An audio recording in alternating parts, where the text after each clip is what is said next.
Irmãos, essa noite vamos para a carta que Paulo escreveu aos Efésios. Então, abram suas Bíblias em Efésios capítulo 1. Peço à igreja que mantenha a escritura aberta em Efésios.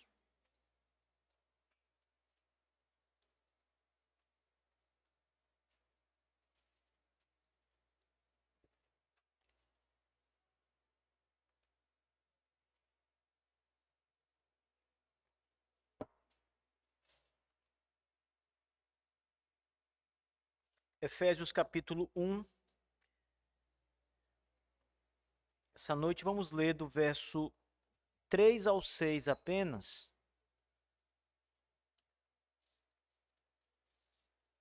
E essa é uma passagem muito famosa que o apóstolo Paulo escreveu. Ela certamente está entre as passagens da Escritura que são mais conhecidas, mais lidas nas igrejas.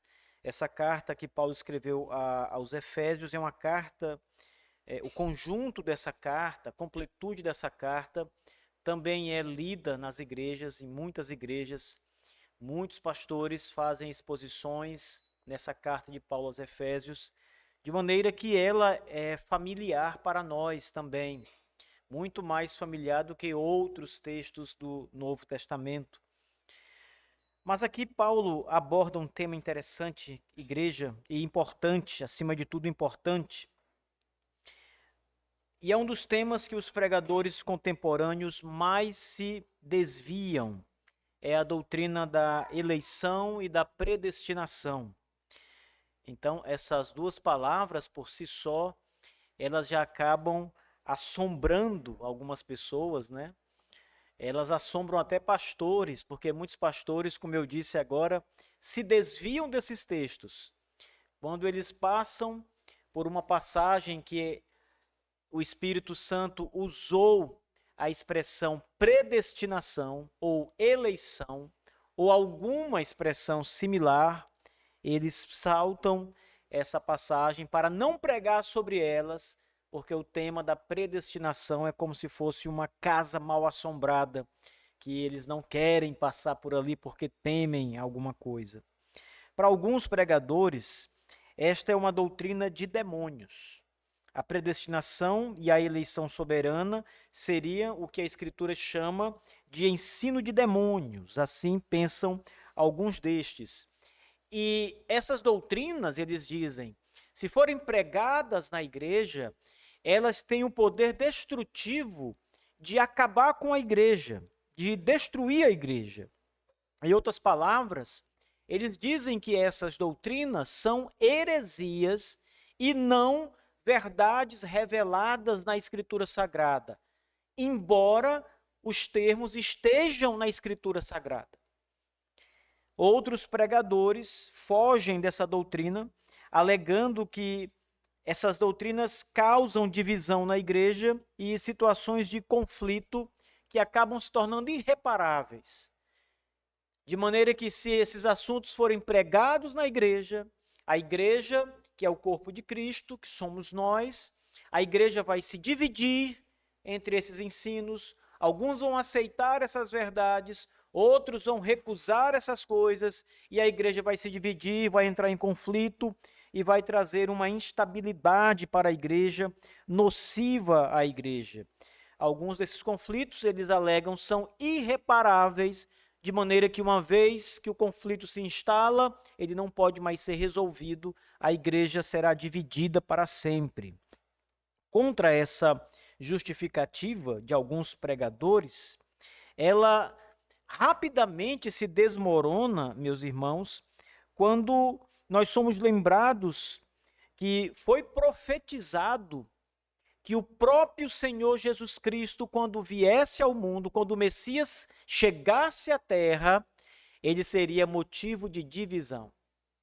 Então, se a predestinação e a eleição não deve ser pregada, porque elas causam divisão na igreja, então nós não deveríamos também pregar sobre Jesus, porque a própria Bíblia diz que Jesus causa divisão.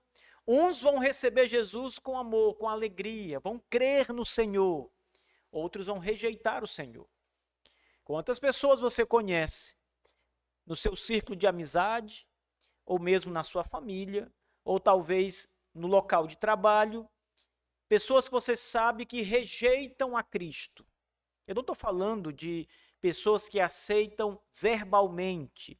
Eu estou falando de pessoas que aceitam e reconhecem Jesus verdadeiramente como Filho de Deus, o Salvador dos perdidos. Quantas pessoas negam essa verdade? Não querem saber de Jesus? Muitas, não é? Muitas pessoas. Então, se Cristo é um divisor, como a própria Bíblia diz que ele é, não deveríamos pregar o próprio Jesus Cristo, porque ele causa, segundo a Bíblia, a ruína de uns e a elevação de outros. Então, Cristo mesmo traz divisão sobre a terra. Ainda outros pregadores dizem sobre a doutrina da eleição e da predestinação que, na verdade, esses grupos de pregadores que eu me refiro agora acabam distorcendo o ensino bíblico sobre esse tema, fazem violência ao texto da Bíblia, ao texto sagrado, afirmando aquilo que o texto não afirma, por um lado, e deixando de afirmar aquilo que o texto diz. Então, estes pregadores, eles, quando falam da predestinação e da eleição, eles dizem aquilo que a Bíblia não diz sobre o tema. E eles deixam de dizer aquilo que a Bíblia claramente fala, aquilo que a Bíblia claramente ensina sobre esse tema.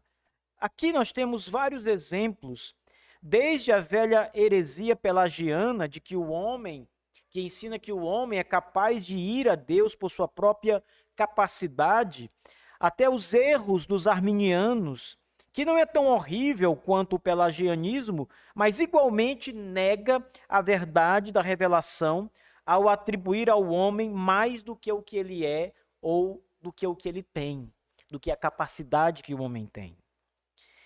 Então, meus irmãos, todos esses exemplos de um mau entendimento da doutrina da eleição, da predestinação, o medo de falar sobre eleição e predestinação, a distorção dessas doutrinas, todos esses exemplos que eu citei para vocês acabam por roubar a glória de Deus e diminuir a obra do nosso Senhor Jesus Cristo, além de supervalorizar o homem.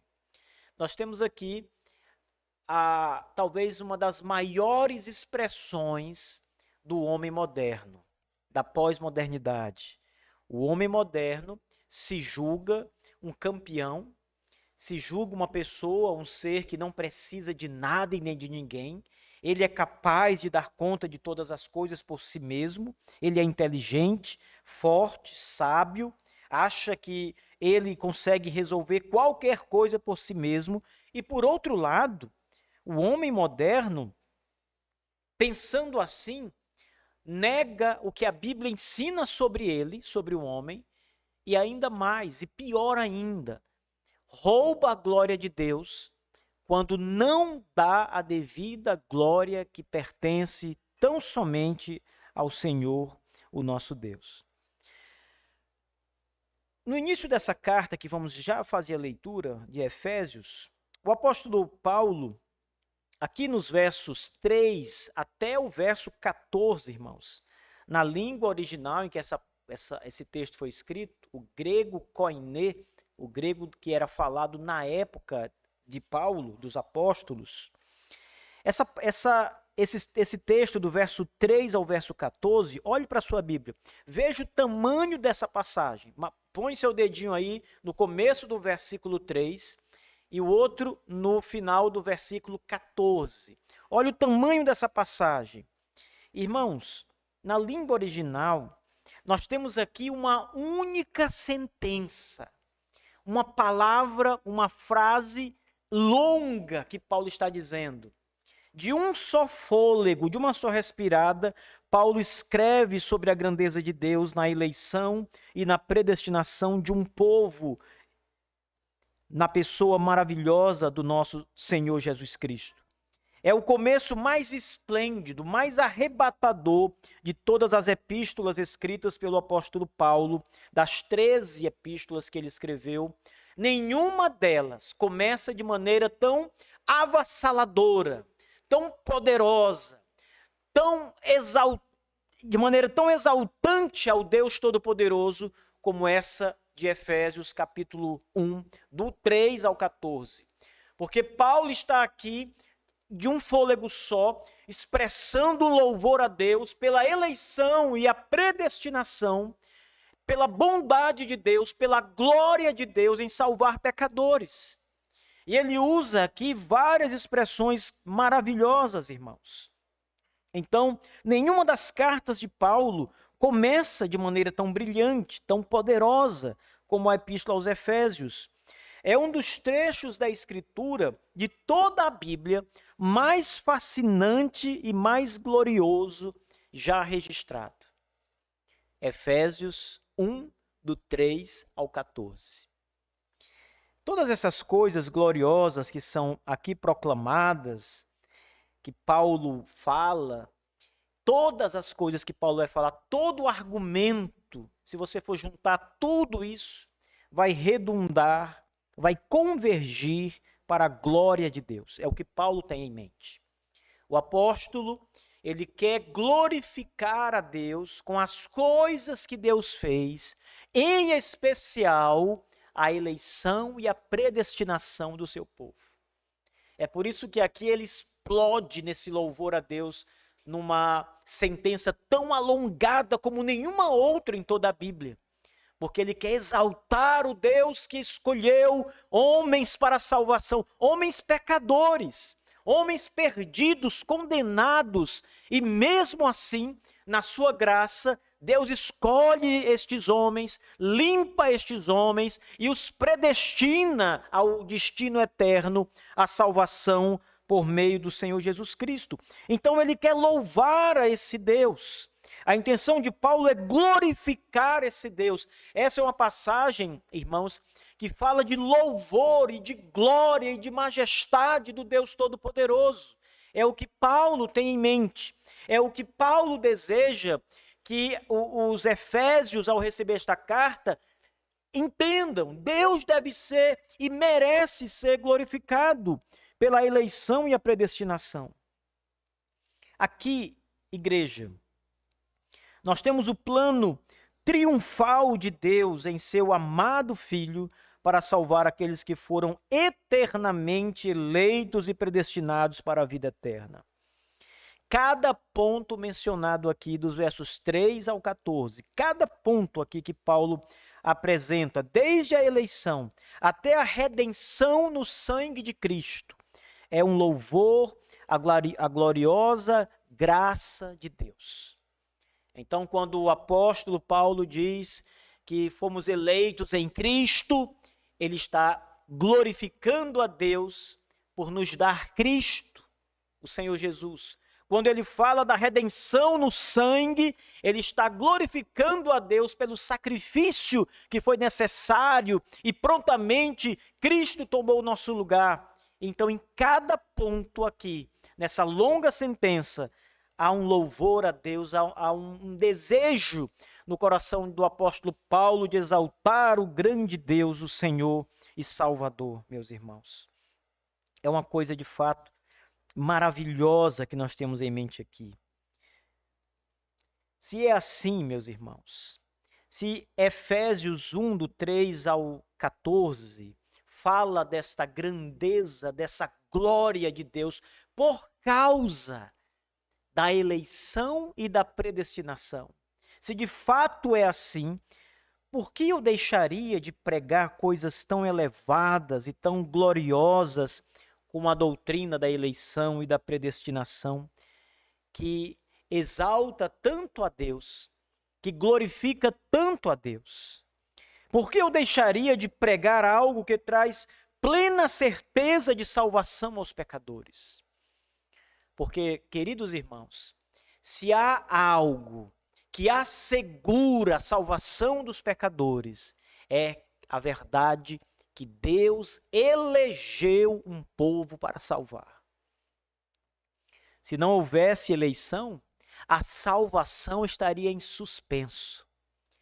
Se a salvação não dependesse da eleição, mas dependesse apenas do homem, o homem poderia se perder para sempre. Mas a eleição divina garante a salvação de pecadores. Se Deus elegeu, Deus salvará os eleitos. Se Deus predestinou para a vida eterna, o destino destes eleitos é a salvação gloriosa, a vida eterna em Cristo Jesus para sempre. Então, essa doutrina, ela traz paz e tranquilidade e alegria e gozo ao nosso coração, certeza de salvação. Por que eu deixaria de pregar? Por que eu deixaria de falar essas coisas? E mais importante de tudo, irmãos, por que eu deixaria de pregar sobre a eleição e a predestinação, verdades tão majestosas como estas, que promovem a glória de Deus? Porque mais importante do que você ser salvo, eternamente salvo, é Deus ser glorificado nisso. O Catecismo de Westminster, na sua pergunta número 1, qual é o fim principal do homem? Alguém lembra? O fim principal do homem é conhecer a Deus e gozá-lo para sempre. Esse é o fim para o qual Deus criou o homem, para glorificar, gozar do próprio Deus. Deus é o nosso grande tesouro, irmãos. E Ele fez o homem para usufruir dele mesmo, para gozar dele mesmo, para estar com Ele. E além disso, Paulo escreve que nós devemos fazer todas as coisas na nossa vida. Do acordar ao levantar, tudo que você fizer no seu trabalho, na escola, qualquer coisa, deve ser feita para a glória de Deus.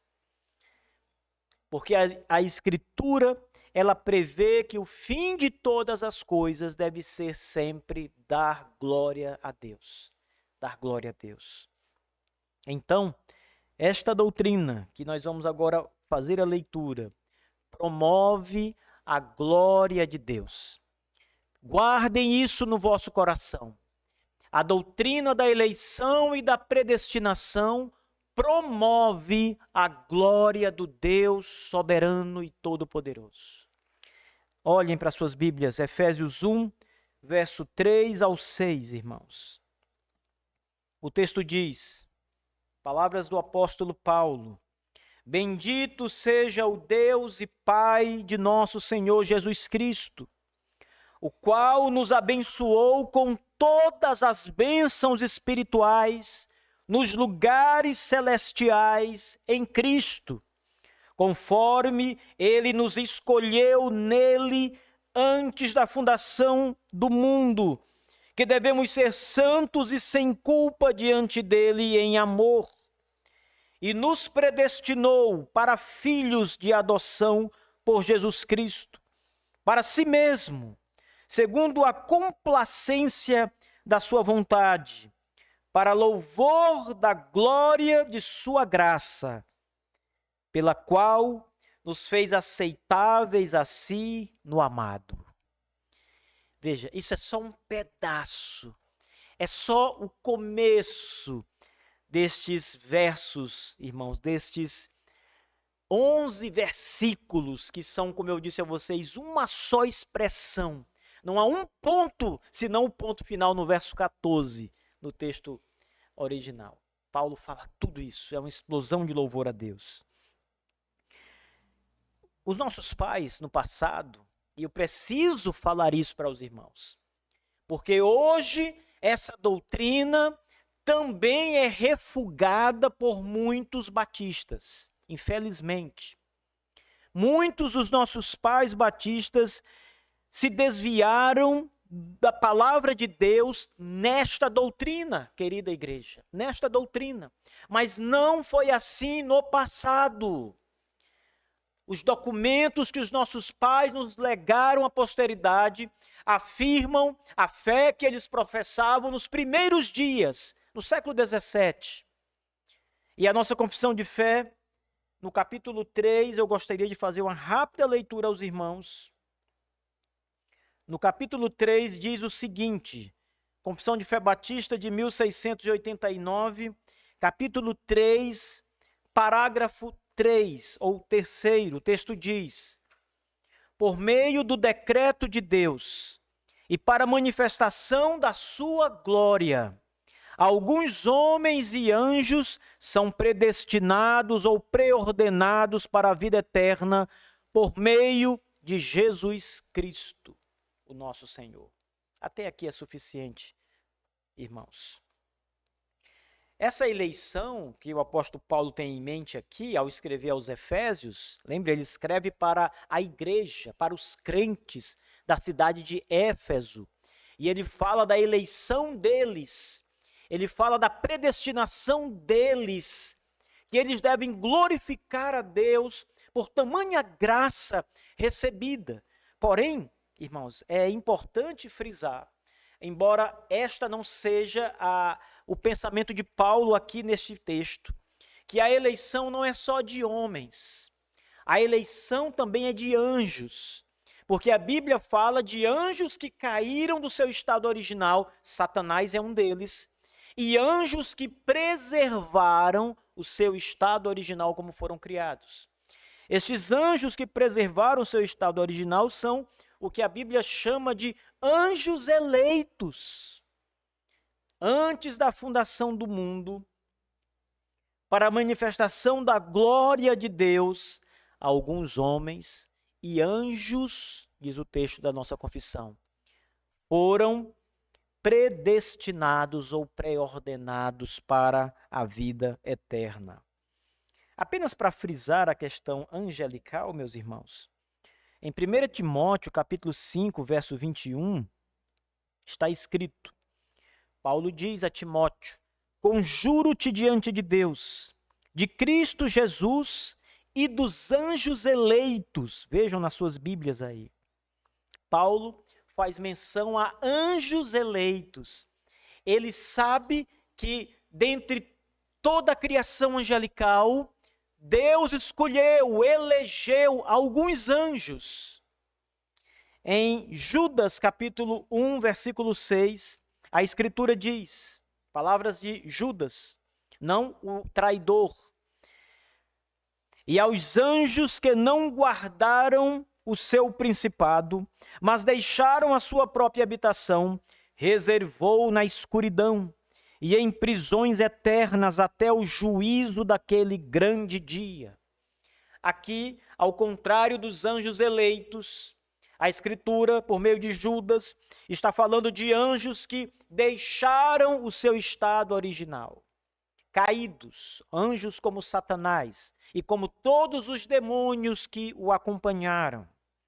Em Mateus capítulo 25, no verso 41, o texto também diz, então dirá também aos que estiverem à sua esquerda, apartai-vos de mim, malditos, para o fogo eterno preparado para o diabo e seus anjos.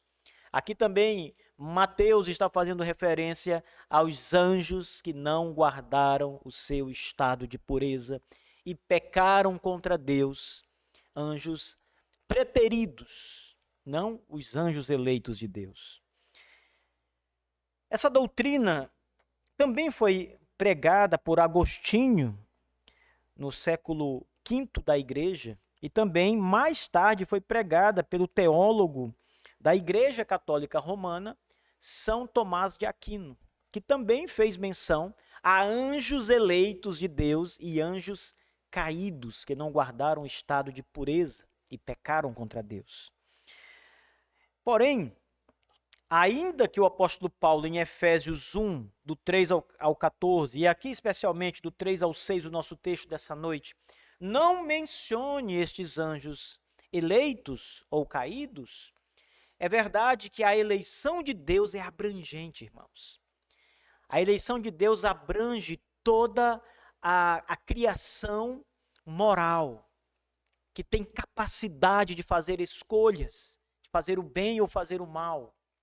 E estes são os homens e os anjos de Deus.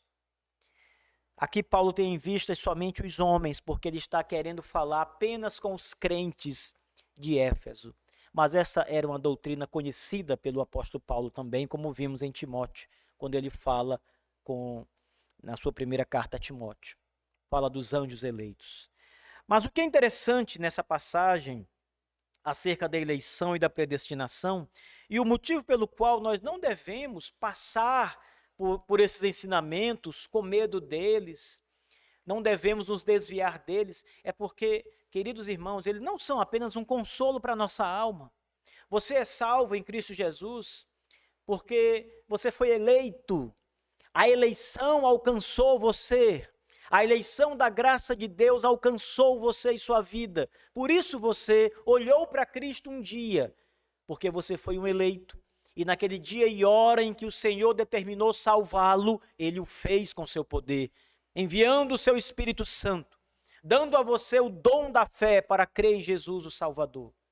Se não fosse a eleição, você não creria jamais. Se não fosse a predestinação divina, você jamais herdaria a vida eterna. Então, essa doutrina já é importante por causa disso. E talvez você até imagine que ela é muito importante, ou ela é a doutrina mais importante para você por causa disso, mas não é. Como eu disse a você, e como Paulo diz aqui, o maior ponto dessa doutrina não é a salvação do pecador, mas é a glorificação de Deus. Então, toda vez que um pecador atribui a sua salvação ao Deus Supremo, como Paulo está fazendo aqui, a eleição deste Deus Supremo, a escolha soberana de Deus, a predestinação, todas as vezes que os pecadores fazem isso, eles estão exaltando ao Deus da eleição e da predestinação. Eles estão glorificando a Deus. Quando você diz assim, ó Senhor, nas suas orações, você pode curvar a sua cabeça e dizer, ó Senhor, meu grande Senhor, eu louvo o teu nome, eu agradeço ao Senhor pela salvação, porque se o Senhor não me salvasse, se o Senhor não tivesse me escolhido antes da fundação do mundo, como está escrito aqui e lemos agora, se o Senhor não tivesse me predestinado para a vida eterna, jamais, eu nunca poderia trilhar estes caminhos de salvação. Eu rejeitaria as ofertas do Evangelho. Eu diria não a Cristo. Eu seria como um inimigo do Senhor para sempre. Mas louvado seja o teu nome. Graças a Deus pela eleição, por me escolher, por olhar para mim, pecador, e me eleger, me escolher soberanamente. O Senhor não viu nada em mim de bom. O Senhor não viu uma fé futura em mim. Nada em mim levou o Senhor a me escolher. Foi somente a graça soberana de Deus. E quando o pecador diz isso, irmãos, Deus é glorificado. Porque você está exaltando a salvação, a sua salvação, totalmente nas mãos de Deus, atribuindo tudo a Deus, ao Senhor. E é isso que Paulo está dizendo aqui. Se você olhar com cuidado, Paulo no verso 3 começa dizendo, bendito seja Deus. Veja aí. Bendito seja o Deus e Pai do nosso Senhor Jesus Cristo. O que ele fez? Por que Paulo está dizendo que ele é bendito? Veja. Porque nos abençoou com todas as bênçãos espirituais. A primeira expressão de louvor a Deus, de glória a Deus, que o apóstolo Paulo apresenta aqui, no verso 3, é uma sorte de bênçãos espirituais que Deus trouxe sobre o seu povo. a igreja. Irmãos, eleição, 2, predestinação, são apenas duas bênçãos espirituais. São duas coisas maravilhosas de Deus. Mas veja, isso não é tudo. Não é tudo.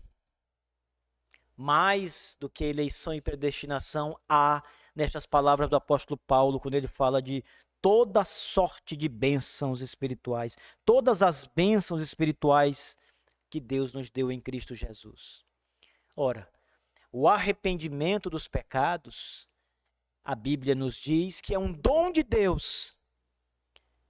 É uma dádiva divina. Você só se arrepende dos seus pecados quando Deus te concede o arrependimento. Não se iluda pensando que você pode se arrepender quando você quiser. Às vezes nós escutamos muito as pessoas dizendo por aí, eu como pregador, às vezes exorto até amigos meus e digo, olha, se arrependa, querido amigo, porque se você não se arrepender destes pecados que está cometendo, vivendo, você terá como pagamento, o salário será a morte eterna.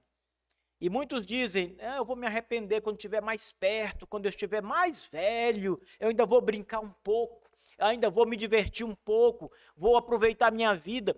Mas pastor, quando eu estiver mais velho eu me arrependo. Como se o arrependimento estivesse ao controle dele.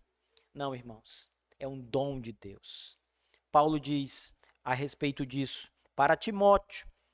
Ele diz, Timóteo, prega para ver se porventura Deus conceda o seu arrependimento. É Deus quem concede o arrependimento. O arrependimento é uma das bênçãos espirituais que Paulo está aqui em mente quando fala de todas as bênçãos espirituais. A Bíblia diz que a eleição e predestinação garante que nós somos parte do povo de Deus, da família de Deus. Por isso somos adotados como parte da família de Deus. A adoção, portanto, é uma outra bênção espiritual que o apóstolo Paulo está dizendo, está mencionando. Todas as bênçãos. Então, quando o texto começa no verso 3, bendito seja o Deus e Pai de nosso Senhor Jesus Cristo, que nos abençoou com toda sorte de bênçãos. Paulo começa o seu grande louvor a Deus, mencionando as bênçãos generalizadas que nós recebemos por meio de Jesus Cristo. Irmãos, tudo no Evangelho é por meio de Jesus Cristo. Todas as bênçãos, diz o apóstolo Paulo, olhem para o verso 3, por favor. Todas as bênçãos espirituais nos lugares celestiais em Cristo. Todas as bênçãos são em Cristo. A eleição é em Cristo. Eleitos em Cristo Jesus, diz o texto. A predestinação é em Cristo.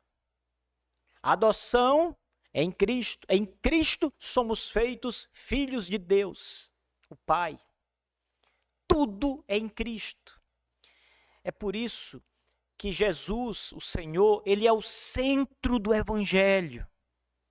E ele deve ser glorificado juntamente com Deus, o Pai e o Espírito Santo. Porque ele é o centro de todas as bênçãos que Paulo tem em mente aqui no versículo 3. Deus também é bendito, conforme o apóstolo Paulo, porque ele nos escolheu nele, isto é, em Cristo, nos escolheu em Cristo antes da fundação do mundo. Aqui há algo também interessante para a nossa meditação e para o nosso louvor e glória a Deus. É o próprio ato desta escolha soberana do Senhor. Me diga uma coisa. Aliás, não me diga, mas mentalize a resposta. Não precisa externá-la aqui. Você merece a eleição? Olhe para você. Eu não quero que outro julgue você. Eu quero que você mesmo se julgue. Você conhece você. Você conhece o secreto do seu coração. Você conhece o íntimo, os desejos, o que passa na sua mente. Você merece a eleição divina? Você merece ter sido escolhido para a salvação? Não se compare com outro. Eu quero que você olhe só para você agora. Pense em você mesmo. Eu sou tão maravilhoso. Deus realmente tinha que me escolher porque eu sou bom demais. Irmãos, essa não é a imagem que a Bíblia faz de nós. A imagem que a Bíblia demonstra a nosso respeito, que ela proclama a nosso respeito, é contrária a tudo isso. A imagem da Bíblia é que nós somos grandes pecadores desde a infância, desde o nascimento. Davi diz: em pecado me concebeu minha mãe. E Davi não estava falando de uma concepção ou de um ato sexual pecaminoso. Ele não está dizendo que foi gerado por meio de uma relação sexual pecaminosa. Ele está dizendo que desde a sua concepção ele é um pecador. Ele já traz o pecado em si, enraizado na sua natureza pecaminosa. Ele é mau, ele sabe disso. E esse é o retrato da Bíblia a todos os homens, filhos de Adão. Todos são pecadores. Então, se você for bem honesto, você vai ter que dizer o seguinte: eu não merecia ser eleito. Eu não merecia ter sido um dos eleitos, ter sido escolhido por Deus, como Paulo diz no verso 4, conforme ele nos escolheu nele antes da fundação do mundo.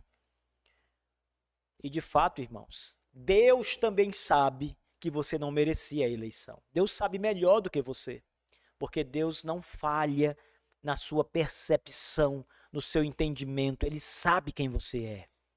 Talvez alguns achem até que há algum resquício de bondade. Eu sei que eu faço coisas erradas, mas eu sou um pouquinho bom. Eu ainda faço coisas boas. Também não é esse o retrato bíblico do homem. O retrato bíblico do homem é que ele é uma criatura totalmente depravada em seus pecados. Essa é a verdade. Seu coração não é bom. Seus sentimentos e desejos não são bons. E Deus sabe muito bem. E aqui está a maravilhosa graça. Mesmo assim, Ele nos escolheu em Cristo para nos salvar. E Deus não fez isso porque Deus gosta do pecado e Ele queria salvar homens que vivem em pecado. Não, irmãos. Ele escolheu pecadores para limpá-los, purificá-los com o sangue de Jesus, Cristo, transformá-los em novas criaturas, aperfeiçoá-los. Foi o que o Senhor Jesus fez com todos os seus eleitos e fará ainda com aqueles que há de chamar. Foi o que Cristo fez conosco. Veja, Paulo continua.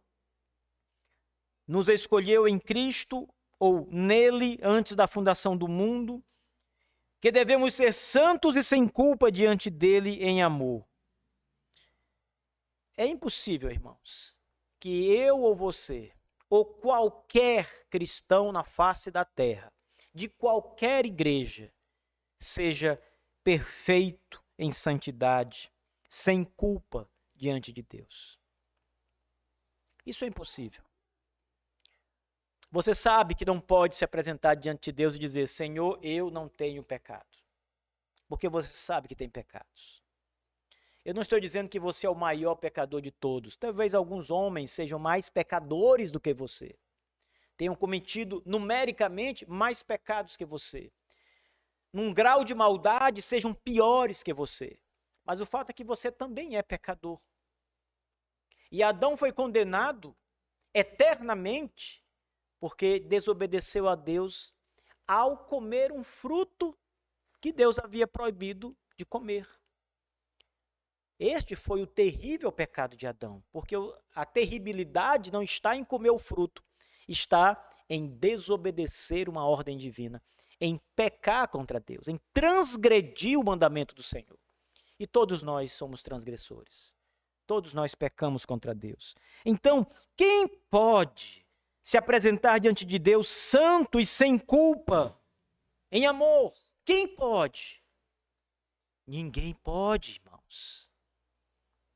Ninguém pode. A menos que sejamos representados ou substituídos. E foi exatamente o que Deus fez em Cristo Jesus. Hoje pela manhã, eu falei aqui para vocês que quando Deus olha para você, você é um homem pecador, Ele não vê pecados em você. E Deus não é cego, Ele vê melhor do que todos. Ele não vê pecados em você, porque os pecados que estão em você foram lançados sobre o seu filho. E agora, quando Deus olha para você, Ele vê a justiça do seu filho sobre você. Essa é a substituição que a Bíblia fala. Então, quando Deus olha para você, Ele vê a pureza de Cristo. Há um puritano que disse algo fantástico, na minha humilde opinião. Ele disse: irmãos, acreditem. Eu vou parafraseá-lo. Ele diz: acreditem. Quando Deus olha para você, Deus vê Jesus Cristo. Ele não vê você mesmo, Ele vê o seu Filho precioso, puríssimo, sem pecado, glorioso, obediente, perfeito em santidade. Ele vê Cristo, porque Cristo tomou o seu lugar. Cristo substituiu você. O sangue do Cordeiro de Deus foi derramado para purificar você dos seus pecados. Então Deus não vê pecados em você, porque os seus pecados estão sobre Jesus na cruz do Calvário. O preço foi completamente pago pelo Salvador. Deus não vê pecado em você. Aquele hino famoso que nós cantamos na igreja, alvo mais que a neve. Os irmãos devem ter percebido que eu gosto de cantar aquele hino desde o primeiro dia que eu vim para esta igreja, há 8 anos atrás. Eu gosto de cantar o refrão daquele hino. Mais alvo como a neve serei, não é? Eu sempre canto, estou. Desde da primeira igreja que eu pastoreei, eu comecei a cantar assim. Mais alvo do que a neve estou. Porque o sangue de Jesus Cristo, seu Filho, nos purifica de todo pecado. É a promessa do Evangelho, irmãos. Então, como nós podemos nos apresentar diante de Deus, como Paulo diz aqui, nós somos eleitos, escolhidos para estar diante de Deus, santos e sem culpa diante dele, se não for por meio de Cristo, o nosso Senhor e Salvador, o nosso representante e cabeça federal da Aliança da Graça. Se não for por Cristo, como podemos estar diante dele? O Salmo 15 diz: quem pode subir até o trono de Deus, estar com Deus e glorificá-lo? Aquele que tem um coração puro e sem mácula, e não peca e obedece. E eu me pergunto, quem Deus pode então estar no teu trono e te adorar? Só aqueles que estão em Cristo. Somente, irmãos. Então Paulo diz no verso 5, que ele nos predestinou para filhos de adoção por meio de Jesus Cristo, para si mesmo, segundo a complacência da sua vontade. Nós, irmãos, antes de Cristo, eu não sei aqui quem é o mais novo convertido desta igreja, sinceramente não sei. Mas o mais novo convertido desta igreja, antes de se tornar cristão, segundo a Bíblia, ele era filho do diabo. Esse é o testemunho da Escritura Sagrada. Quando os fariseus estão interrogando Jesus, eles dizem para Jesus: nós somos filhos de Abraão. Abraão, o hebreu. Abraão é nosso pai. E o Senhor Jesus diz: vós sois do diabo, que é o vosso pai. E vós quereis satisfazer-lhes o desejo do diabo. Então, Jesus diz claramente que aqueles que não estão nele, em Cristo, não são filhos de Deus, são criaturas de Deus, como tudo foi Deus que criou, mas são filhos do diabo. E sabe, irmãos, o mais novo convertido da nossa igreja, que agora é filho de Deus, até pouco tempo atrás, era filho do diabo. E Paulo está dizendo, irmãos, que quando ele nos predestinou, ele nos adotou para si mesmo como filhos de Deus em Cristo. Paulo está dizendo a mesma coisa que Jesus disse aos fariseus, com uma outra linguagem. Ele está dizendo que antes de sermos adotados e passarmos a ser então filhos de Deus, não éramos filhos de Deus. Se não éramos filhos de Deus, éramos filhos de quem? Do diabo. Irmãos, não temam estas coisas, não temam estas verdades, que são profundas e são também dolorosas, mas são a verdade, são a revelação do Espírito Santo pela sua palavra. Não temam estas coisas. Nós não somos chamados para ofender as pessoas.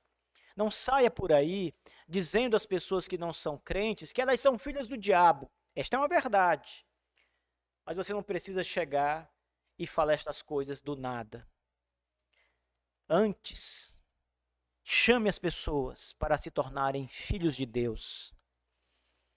Chame as pessoas para terem Jesus Cristo como seu irmão mais velho. Para confiar em sua salvação em Cristo Jesus. Porque se crerem em Jesus, serão filhos de Deus. Mas essa é uma verdade que nós não podemos nos desviar dela, porque se eu falar sobre isso, aquela pessoa vai se ofender.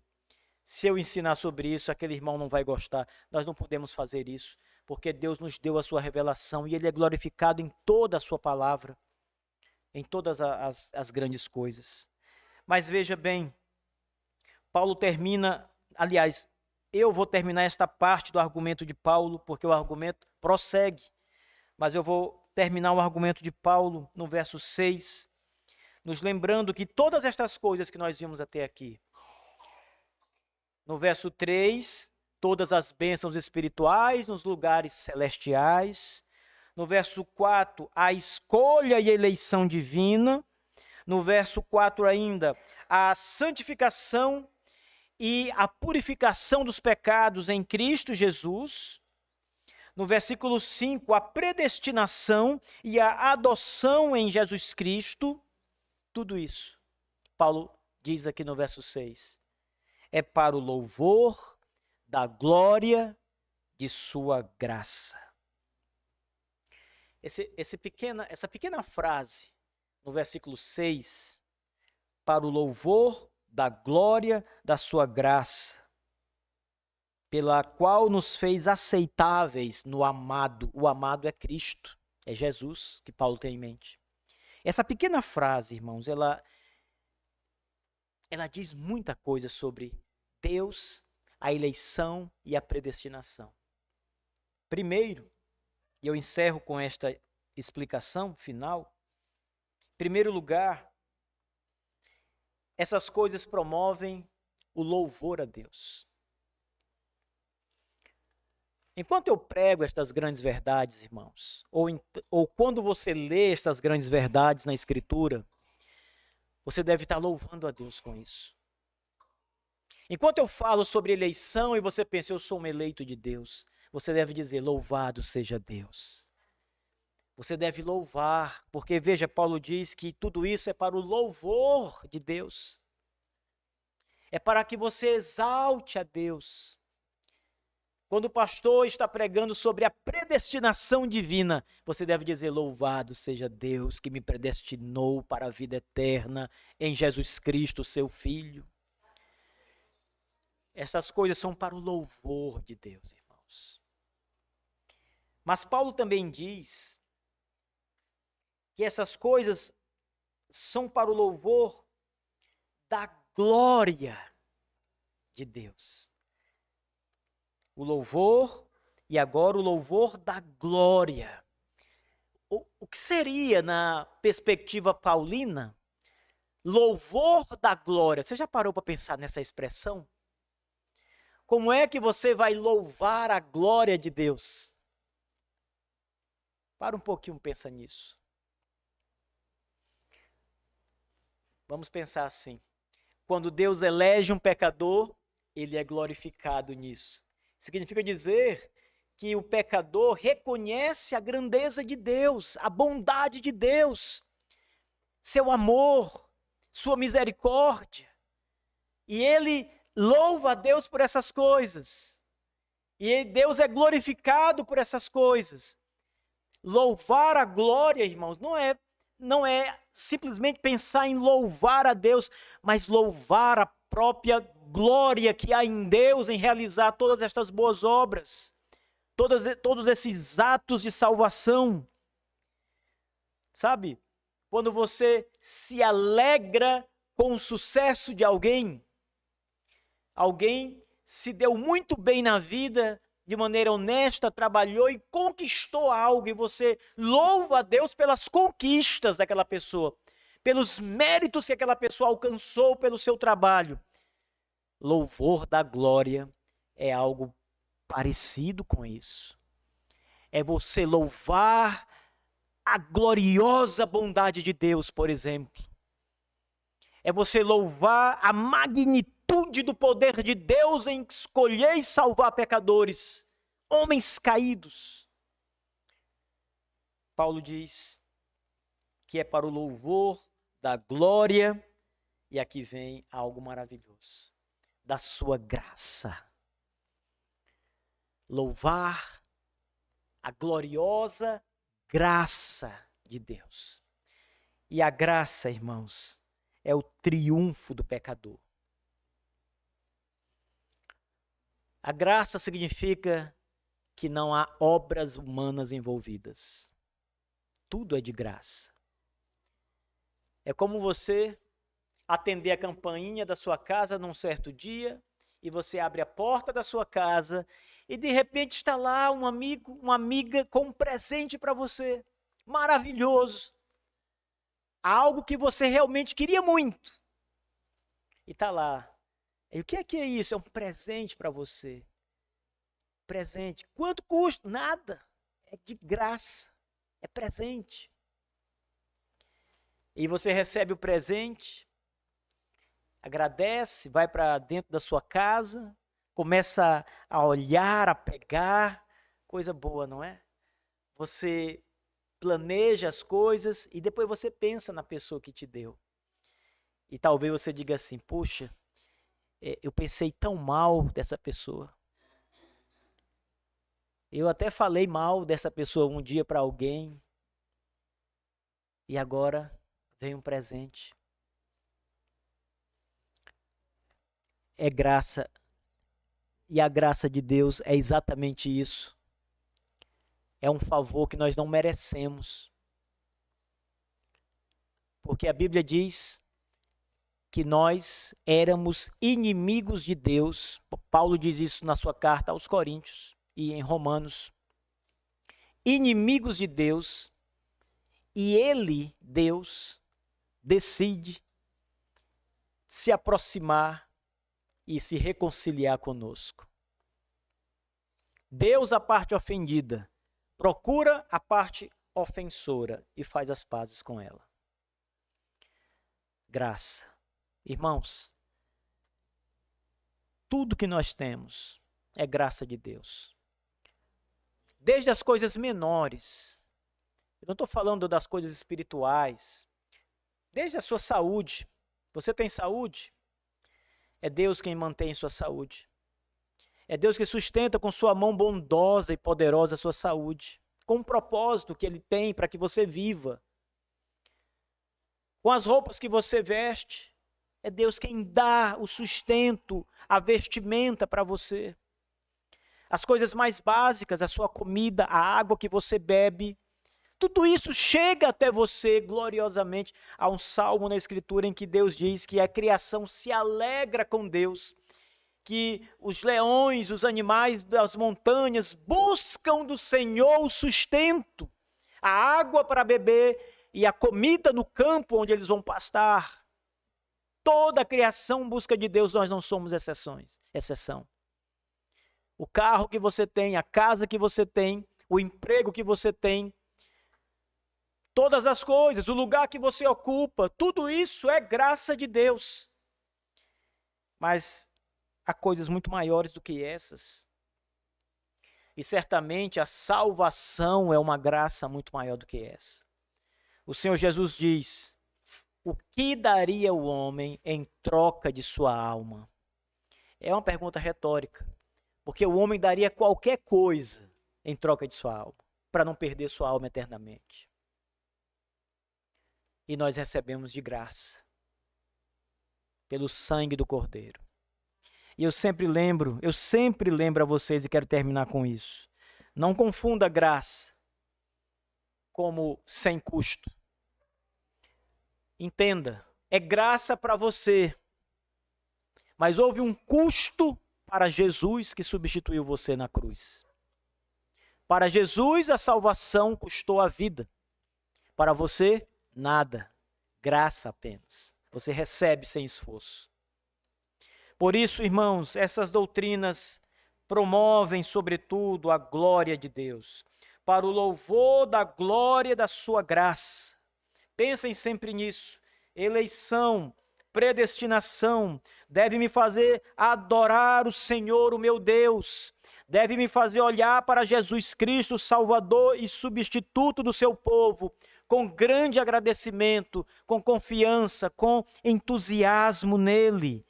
Alegre-se quando ouvir pregações sobre a eleição, sobre a predestinação. Alegre o coração quando passar por uma passagem bíblica em que esteja estampada: e ele vos escolheu, e elegeu, e predestinou. Alegre-se com isso, porque isso exalta a Deus mais do que qualquer coisa. Rebaixa o pecador, é claro, mas exalta o Senhor e a sua glória. Alegre-se com isso, igreja. Pense sempre em Jesus Cristo, seu grande Salvador, como a grande dádiva de Deus para você. O bem mais precioso é o Filho de Deus.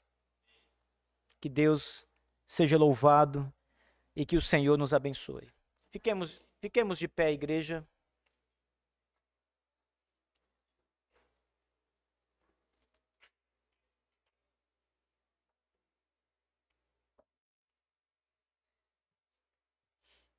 Vamos orar, curve sua cabeça.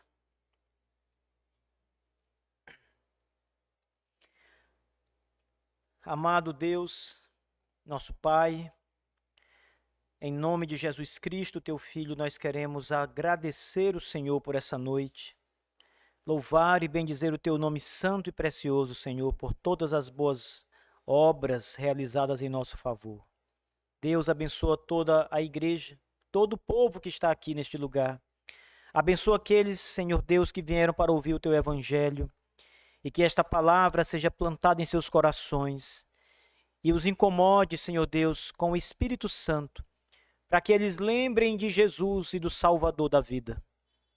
Ó Deus amado e bendito, tenha misericórdia dos pecadores. Traga-os, Senhor, ao arrependimento dos seus pecados, para que eles confessem a Jesus como Senhor e Salvador, entregando suas vidas e confiando plenamente nele e unicamente nele. Senhor, abençoa os que estão aqui para que retornem aos seus lares debaixo da tua proteção, para que retornem a seus familiares, aos seus lares, para que tenham uma ótima semana. Que a mão do Senhor esteja sobre toda a igreja, todos os que estão aqui essa noite. sejam abençoados e nutridos com o Espírito de Deus e a tua palavra. Esta é a nossa oração, Senhor, no nome santo de Jesus, o teu Filho. Amém e amém.